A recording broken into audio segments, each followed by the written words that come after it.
Hello दोस्त, कैसे हैं आप लोग। स्वागत है हमारे यूट्यूब चैनल एसएससी एग्जाम 22 में। पिछले क्लास में हमने अकबर के द्वारा अनुवाद विभाग के बारे में बताया था। काफ़ी मज़ेदार टॉपिक था।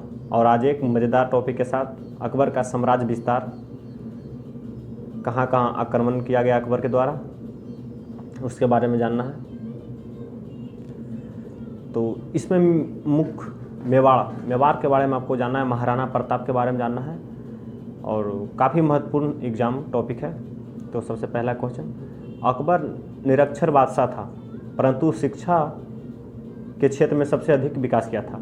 यानी अपने राज्य में सबसे अधिक विकास किया, शिक्षा के क्षेत्र हो या फिर साम्राज्य विस्तार का क्षेत्र हो, सबसे अधिक विकास किया था।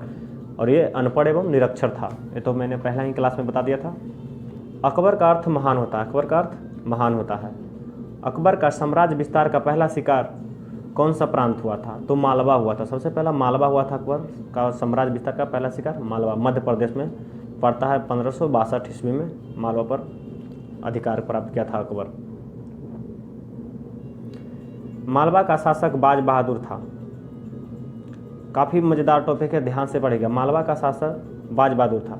जब अकबर आक्रमण किया था तो बाज बहादुर वहाँ से भागकर दक्षिण भारत चला गया था। यहाँ से भागकर कहाँ? दक्षिण भारत चला आया था। जब दक्षिण भारत में दक्कन राज की सहायता से पुनः मालवा हासिल करता है, यानी दक्कन राज की सहायता मिलता है उसको, तो पुनः मालवा हासिल करता है। जब अकबर को पता चलता है कि बाज बहादुर फिर से मालवा पर अधिकार प्राप्त कर लिया है, तो अकबर पुनः मालवा पर आक्रमण करता है और वह 1562 में ही मालवा को फिर से अकबर अपने साम्राज्य में, मुगल साम्राज्य में मिला लेता है। अकबर ने आमेर विजय अभियान कब किया था? तो 1562 ईस्वी में ही अकबर आमेर विजय अभियान किया था। शासक बिहारीमल या भारमल? बिहारीमल या भारमल? भारमल मालवा के शासक थे, आमेर के शासक थे। पहली बार भारमल ने अकबर का अधीनता स्वीकार किया था। यानी अकबर का अधीनता स्वीकार करने वाले पहला राज्य तो आमेर था, जो कि राजा भारमल वहाँ का राजा हुआ करते थे और वह अधीनता स्वीकार करने वाले पहले राजा थे। भारमल की पुत्री हरकाबाई या जोधाबाई का मूल नाम मरियमुज जवानी था। ये सब जोधाबाई का ही नाम है, हरकाबाई, जोधाबाई, और मूल नाम इनका क्या है? मरियमुज जवानी। तो भारमल ने अपनी पुत्री हरकाबाई या फिर जोधाबाई का विवाह अकबर से कब किया था? तो 1562 में। और ये अधीनता स्वीकार करके इन्होंने मुगलों के साथ शादी करके मतलब शांत कर दिया गया था। किस मुगल बादशाह के शासनकाल में पहली बार राजपूत के साथ वैवाहिक संबंध स्थापित किया गया था? तो अकबर के साथ। किसके साथ? अकबर के साथ। किस मुगल बादशाह के शासनकाल में पहली बार राजपूत के साथ वैवाहिक संबंध स्थापित किया गया था? अकबर के साथ। किसके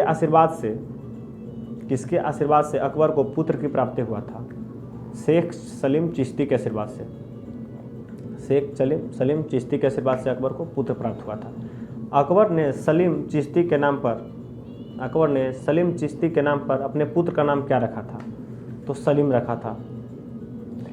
शेख सलीम के आशीर्वाद से, यानी शेख सलीम के नाम पर अपने पुत्र का नाम सलीम रखा था, जो कलंदर यानी बाद में जाके जहांगीर के नाम से प्रसिद्ध हुआ। यानी सलीम का वास्तविक नाम क्या हुआ था? जहांगीर। अकबर ने चुनार का किला का अभियान कब किया था? 1562 में, अफगानों के विरुद्ध। चुनार के किला के बारे में हमने बता दिया था, शेरशाह सूरी के समय में भी हुआ था और अकबर के पिता बादशाह हुमायूं के भी चुनार के किला पर आक्रमण कर चुके हैं। मेड़ता का अभियान अकबर ने कब किया था? मेड़ता का अभियान अकबर 1562 में किया था, जयमल राठौर के शासनकाल में। किसके शासनकाल में? जयमल राठौर के शासनकाल में किए थे। अकबर ने गोंडवाना का अभियान कब किया था? तो 1562 में किया था। गोंडवाना का अभियान भी 1562 में किया था अकबर। वहाँ का शासक वीर नारायण था, जो कि बच्चा था। वीर नारायण वहाँ 3-4 साल का ही था, तो वो तो बच्चा ही था। तो अकबर ने गोंडवाना पर आक्रमण कब किया था? 1562 ईस्वी में। वीर नारायण का शासन का डोर उनके माता रानी दुर्गावती के हाथ में था। किसके हाथ में था? रानी दुर्गावती के हाथ में था। गोंडवाना के किस महारानी ने अकबर के साथ संघर्ष किया? रानी दुर्गावती। रानी दुर्गावती पहली ऐसी महारानी थी जो कि मुगल बादशाह अकबर के साथ युद्ध के लिए संघर्ष किया था, अपने राज्य के लिए संघर्ष किया था, रानी दुर्गावती। अकबर ने मेवाड़ का अभियान कब किया था? 1567-68 में मेवाड़ पर आक्रमण किया था अकबर।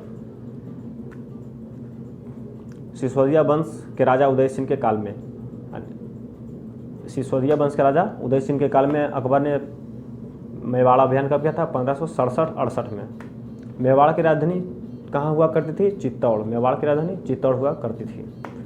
किस वंश के राजाओं ने अकबर का अधीनता स्वीकार नहीं किया था? सिसोदिया वंश। कौन सा वंश? सिसोदिया वंश। सिसोदिया वंश के राजाओं ने अकबर का अधीनता कभी भी स्वीकार नहीं किया था।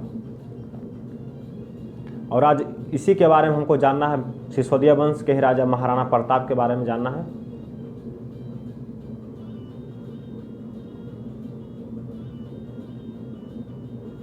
कौन सा अभियान में अकबर के जीवन पर काला धब्बा लगा था? यानी कौन सा अभियान में अकबर के जीवन पर काला धब्बा लगा था? तो मेवाड़ अभियान में।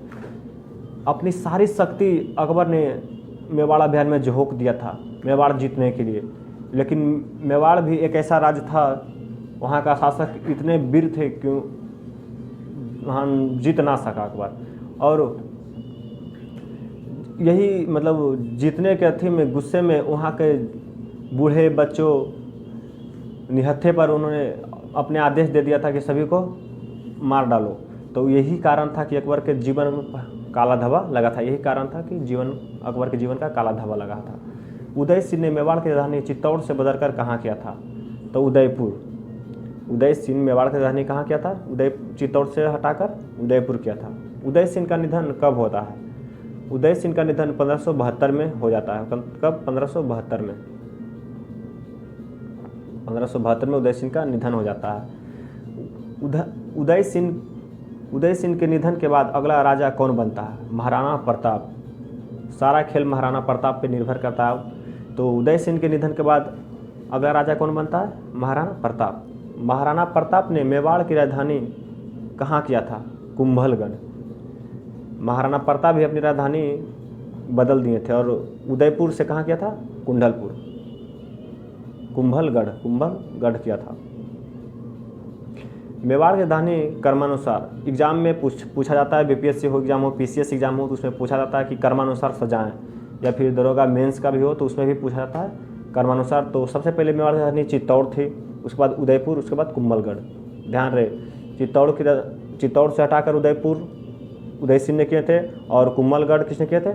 महाराणा प्रताप ने किए थे। खमनौर का युद्ध कब हुआ था? खमनौर का 18 जून 1576 का हुआ था। और खमनौर का युद्ध ही हल्दी घाटी का युद्ध कहा जाता है। हल्दी घाटी का युद्ध को ही खमनौर का युद्ध कहा जाता है, 1576 को। किस युद्ध को अबुल फजल ने खमनौर का युद्ध कहा था? तो हल्दी घाटी का युद्ध। किस? हल्दी घाटी का युद्ध को हल्दी घाटी का युद्ध को ही खमनौर का युद्ध कहा गया था। हल्दी घाटी का युद्ध किसके किसके बीच लड़ा गया था? अकबर और महाराणा प्रताप के बीच। अकबर और महाराणा प्रताप के बीच। अकबर विजयी होता है, लेकिन महाराणा प्रताप ने इसकी अकबर का अधीनता स्वीकार नहीं करता है। इसीलिए इतिहासकारों ने कहा है कि महाराणा कभी हारा नहीं और अकबर कभी जीता नहीं। महाराणा कभी हारा नहीं और अकबर कभी जीता नहीं। तो हल्दी घाटी के युद्ध में मुगल सेना का नेतृत्व किसने किया था? यानी मुगल सेना की तरफ से लड़ाई करने के लिए, युद्ध करने के लिए कौन कौन नेतृत्व के थे, कौन कौन थे? तो मानसिंह और आसफ खां। मानसिंह और आसफ खां, ये दोनों के नेतृत्व में, सेनापति के नेतृत्व में हल्दी घाटी का युद्ध अकबर ने लड़ा था। हल्दी घाटी के युद्ध में महाराणा प्रताप की जान किसने बचाया था? जब युद्ध उस समय युद्ध हो रहा था तो महाराणा प्रताप बहुत जख्मी यानी घायल हो गए थे। तो महाराणा प्रताप की जान राणा झाला या फिर झाला सरदार ने बचाया था। कौन? झाला सरदार कहिए या राणा झाला कहिए, राणा सरदार ने बचाया था। महाराणा प्रताप के घोड़े का नाम चेतक था। महाराणा प्रताप अपने घोड़े और हाथी से बहुत प्यार करते थे, यानी पशु से इनको बहुत प्यार था। जब महाराणा प्रताप को मतलब दुर्घटना होता है और उनकी जान बचाया जाता है और इसकी घोड़े को भी इसी युद्ध में मृत्यु हो जाती है, यानी चेतक का मृत्यु हो जाता है, घोड़ा का भी, तो महाराणा प्रताप के जो हाथी होता है वो सदमे में चला जाता है। और हाथी का नाम राम प्रसाद था, हाथी का नाम राम प्रसाद था, तो सदमे में चला जाता है। लेकिन कुछ दिन महाराणा मतलब इलाज करने के बाद हाथी ठीक हो जाता है, परंतु महाराणा प्रताप की जब मौत हो जाती है तो और सदमा फिर बर्दाश्त नहीं हो पाता है और फिर हाथी भी मर जाता है, यानी राम प्रसाद भी मर जाता है। तो महाराणा प्रताप के हाथी का नाम राम प्रसाद था। कौन? क्या? राम प्रसाद। राम प्रसाद। महाराणा प्रताप का निधन कब होता है? 1597 ईस्वी में महाराणा प्रताप का निधन हो जाता है। कब? 1597 को। महाराणा प्रताप के निधन के बाद मेवाड़ का राजा कौन बना? तो पुत्र अमर सिंह। महाराणा प्रताप का पुत्र अमर सिंह बना। महाराणा प्रताप का निधन कब हुआ था? 1597 ईस्वी में। किस अभियान के बारे में कहा जाता है कि जिसे अकबर पूरा न कर सका उससे उसका बेटा जहांगीर ने पूरा कर दिया? तो मेवाड़ अभियान, यानी मेवाड़ अभियान अकबर ने कई बार आक्रमण किया मेवाड़ पे सिसोदिया वंश के खिलाफ, लेकिन अकबर तो जीत ना सका। तो यानी मुगल साम्राज्य में उसका तो मतलब अधीनता स्वीकार किया नहीं, तो इसीलिए मेवाड़ अभियान को पूरा किया था कौन? जहांगीर, अकबर का बेटा ने पूरा किया था। तो इतिहासकारों का कहना है कि किस अभियान के बारे में कहा जाता है कि जिसे अकबर पूरा ना कर सका उसे उसका बेटा पूरा किया, जहांगीर ने पूरा किया? तो मेवाड़ अभियान। जहांगीर के मेवाड़ अभियान अमर सिंह के शासनकाल में किया था। किसके जो अभियान किया था जहांगीर, किसके शासनकाल में? अमर सिंह, उसके महाराणा प्रताप के पुत्र अमर सिंह के समय में किया था। अकबर द्वारा जीते गए सभी प्रदेश, अकबर द्वारा जितने भी अकबर अपने साम्राज्य को विस्तार किया था सभी को बारे में आपको जानकारी दिया जाता है, सिर्फ छोटा सा, और इसका पूरा डिटेल के साथ अगले क्लास में बताया जाएगा, पूरा डिटेल। तो पहला प्रदेश, वहाँ का शासक और कब किस वर्ष लड़ा गया था और मुगल का सेनापति कौन था, ये चार आपको बताया जाएगा। तो सबसे पहला बार आक्रमण मालवा पर किया था अकबर का, सबसे पहला आक्रमण मालवा पर हुआ था। तो मालवा किसके विरुद्ध? बाज बहादुर, मालवा का शासक माल बहादुर के विरुद्ध हुआ था, और ये 1561 ईस्वी में हुआ था। 1561 ईस्वी में। और मुगल सेनापति आदम खां और पीर अहमद थे। मुगल सेनापति कौन थे? आदम खां और पीर अहमद। चुनार पर आक्रमण अकबर के द्वारा कब किया गया था? तो चुनार का आक्रमण 1562 में हुआ था। कब? 1562 में हुआ था। अब्दुल्ला खां गया था, मुगल सेनापति अब्दुल्ला खां, और किसके विरुद्ध हुआ था? अफगान शासक के विरुद्ध। गोंडवाना पर आक्रमण 1564 में हुआ था। गोंडवाना भी 1564 में हुआ था।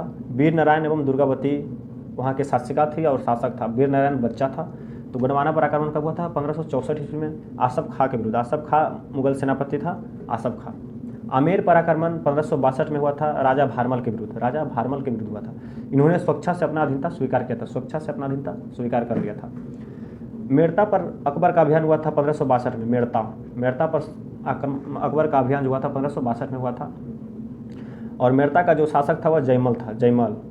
मुगल सेनापति सरफुद्दीन था। मुगल सेनापति सरफुद्दीन। सभी महत्वपूर्ण टॉपिक है, गारंटी है एक एग्जाम में जरूर फंसेगा।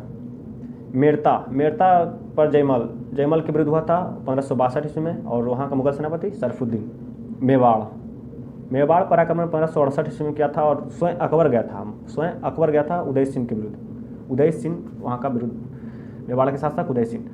और एक बार फिर मेवाड़ पर आक्रमण 1576 में अकबर द्वारा किया जाता है, और अकबर का सेनापति मानसिंह एवं आसफ खां गए थे अकबर की तरफ से महाराणा प्रताप के विरुद्ध। किसके विरुद्ध? महाराणा प्रताप के विरुद्ध। और इसी में कहा गया कि अकबर कभी जीता नहीं, महाराणा कभी हारा नहीं। रणथंभौर के शासक सूरज नारायण या सूरज नहाड़ 1569 ईस्वी में रणथंभौर पर आक्रमण किया गया था अकबर के द्वारा, और स्वयं अकबर और भगवान दास गए थे। रणथंभौर का अभियान किसने किया था? भगवान दास एवं स्वयं अकबर।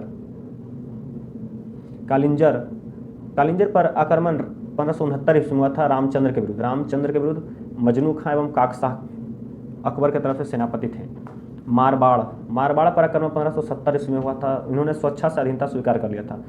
रामचंद्र सेन ने स्वयं स्वेच्छा से अधीनता स्वीकार किया था। जैसलमेर पर 1570 ईस्वी में आक्रमण किया गया था। इन्होंने स्वेच्छा से अधीनता को स्वीकार किया था। क्या? स्वेच्छा से अधीनता स्वीकार। और जैसलमेर किसके विरुद्ध हुआ था? रावल हरिराय के विरुद्ध। बीकानेर पर आक्रमण 1570 में ही हुआ था। बीकानेर पर भी इन्होंने भी स्वेच्छा से अधीनता स्वीकार किया था और बीकानेर के शासक कल्याणमल थे।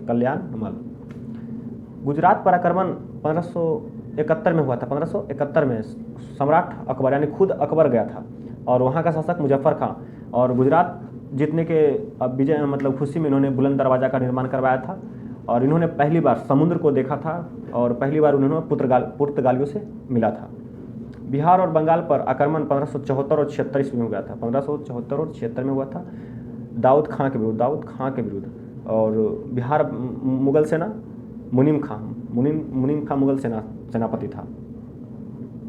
काबुल पर आक्रमण हकीम मिर्जा के विरुद्ध हुआ था। 1581 में। हकीम मिर्जा अकबर का सौतेला भाई था और ये बहुत पियक्कड़ था और जब पीने के बाद इसे कुछ पता चलता नहीं था और इन्होंने अपने आप कहा था हम हिंदुस्तान का बादशाह हैं और ये बात अकबर को मतलब बुरा लगा और इन्होंने 1581 ईस्वी में काबुल पर आक्रमण करता है और अकबर खुद और मानसिंह साथ में रहता था, मानसिंह एवं अकबर। कश्मीर पर आक्रमण यूसुफ खां के विरुद्ध हुआ था। 1586 ईस्वी में और मुगल सेना भगवान दास और कासिम खां। उड़ीसा पर आक्रमण 1592 ईस्वी में हुआ था निसार खां के विरुद्ध मुगल सेनापति मानसिंह। सिंध पर आक्रमण जानी बेग के विरुद्ध हुआ था। 1593 ईस्वी में अब्दुल रहीम खाने खाना मुगल सेनापति। बलूचिस्तान पन्नी अफगान के विरुद्ध हुआ था। बलूचिस्तान पर हुआ था आक्रमण अकबर का 1595 ईस्वी में। मीर मासूम अकबर का सेनापति था। और कंधार पर आक्रमण मुजफ्फर हुसैन के विरुद्ध हुआ था 1595 में ही और मुगल सेनापति शाह बेग था। अब कुछ जानकारी दक्षिण भारत की ओर लेके जाते हैं आप लोगों को। दक्षिण भारत में अभियान जो था अकबर का उसका जानकारी। खानदेश पर दक्षिण भारत में सबसे पहला आक्रमण हुआ था अली खां के विरुद्ध 1591 ईस्वी में और इन्होंने स्वेच्छा से अधीनता स्वीकार कर लिया था। खानदेश जो था सबसे पहले दक्षिण भारत का ऐसा पहला कौन सा ऐसा प्रदेश था जो अकबर का स्वेच्छा से अधीनता स्वीकार किया था? तो खानदेश। कब? 1591 ईस्वी में। दौलताबाद चांद बीबी के समय हुआ था। चांद बीबी के विरुद्ध हुआ था 1599 ईस्वी में। और मुगल सेनापति मुराद, अब्दुल रहीम खाने खाना, अबुल फजल अकबर और एक दानियाल भी था। मुराद और दानियाल अकबर का बेटा था। ये भी दोनों बहुत पियक्कड़ था और इसकी मौत शराब पीने से ही हो जाता है। अहमदनगर पर आक्रमण 1600 ईस्वी में हुआ था। और किसके विरुद्ध हुआ था? बहादुर शाह और चांद बीबी के विरुद्ध ही हुआ था क्योंकि जब वो पहला बार आक्रमण हुआ था तो संधि होता और इस संधि के बीच अकबर को बरार दे दिया जाता है और वहाँ बरार के जो सेनापति थे उन्होंने चांद बीबी के सेनापति मतलब जो सैनिक उन्होंने ऐसा नहीं माना तो अकबर फिर से आक्रमण करता है 1600 ईस्वी में। असीरगढ़ मीरन बहादुर के विरुद्ध हुआ था। 1601 ईस्वी में और स्वयं अकबर गया था। ये 1601 अकबर का एक अंतिम अभियान था। 1601 जो था अकबर का अंतिम अभियान था। अकबर के कुछ महत्वपूर्ण कार्य जान लेते हैं जैसे कि दास प्रथा का अंत अकबर ने कब किया था? तो 1562 में किया था। कब? 1562 में। दास प्रथा का 1562 में किया था। अकबर को हरम दल से मुक्ति 1562 में ही किया था। अकबर को हरम दल से मुक्ति 1562 में हुआ था। हरम दल यानी हरम में सिर्फ औरतों का प्रवेश था और पुरुष का प्रवेश निषेध था। तीर्थ यात्रा कल 1563 में हुआ था। तीर्थ यात्रा कर जो था सिर्फ हिंदू से लिया जाता था जो कि मंदिर जाया करता था हिंदू लोग तो उसे तीर्थ यात्रा कर चुकाना पड़ता था। तो तीर्थ यात्रा कर समाप्त कब हुआ था? 1563 में। जजिया कर समाप्त 1564 में हुआ था। 1564 में। फतेहपुर सीकरी की स्थापना एवं राजधानी आगरा से फतेहपुर सीकरी स्थानांतरण करना ये 1571 में हुआ था। यानी फतेहपुर सीकरी की स्थापना 1571 में ही हुआ था और आगरा से फतेहपुर की राजधानी बनाना मतलब आगरा से फतेहपुर सीकरी राजधानी बनाना 1571 में ही। इबादत खाने की स्थापना 1575 में हुआ था। 1575 में इबादत खाना का 1575 में हुआ था। इबादत खाने में सभी धर्म के लोगों का प्रवेश की अनुमति अकबर के द्वारा कब दिया गया था? 1578 में। और जब सभी धर्म के लोग एक जगह इबादत खाने में प्रवेश की अनुमति मिल गया तो सभी धर्म के लोग तो वहाँ जाएंगे ही। तो जाहिर सी बात है कि बहस तो छिड़ेगा ही कि लोग अपने अपने धर्म को ऊंचे बताएंगे कि हमारा धर्म ये है, हमारा धर्म ये है। तो इसके कारण विवाद हो गया और इस विवाद में अकबर ने फिर इसे बंद कर दिया गया और एक मजहर जारी किया। तो मजहर जारी अबुल फजल के द्वारा किया गया था और मजहर की घोषणा अकबर ने किया था। तो अकबर के द्वारा मजहर की घोषणा कब किया गया था? 1579 ईस्वी में किया गया था। दिन ए इलाही धर्म का स्थापना 1582 में अकबर करता है। 1582 में दिन ए इलाही धर्म की स्थापना 1582 में करता है। इलाही संबत की शुरुआत 1583 में करता है। 1583 में इलाही संबत और राजधानी लाहौर यानी फतेहपुर सीकरी से लाहौर राजधानी कर देता है 1585 में। आपको बता दें अकबर नगाड़ा का बजाता था वाद्य यंत्र। अकबर किस वाद्य यंत्र बजाता था? नगाड़ा वाद्य यंत्र बजाता था। आप लोगों को अच्छा लगे तो हमारे चैनल को लाइक शेयर कमेंट जरूर करें। जय हिंद, जय भारत।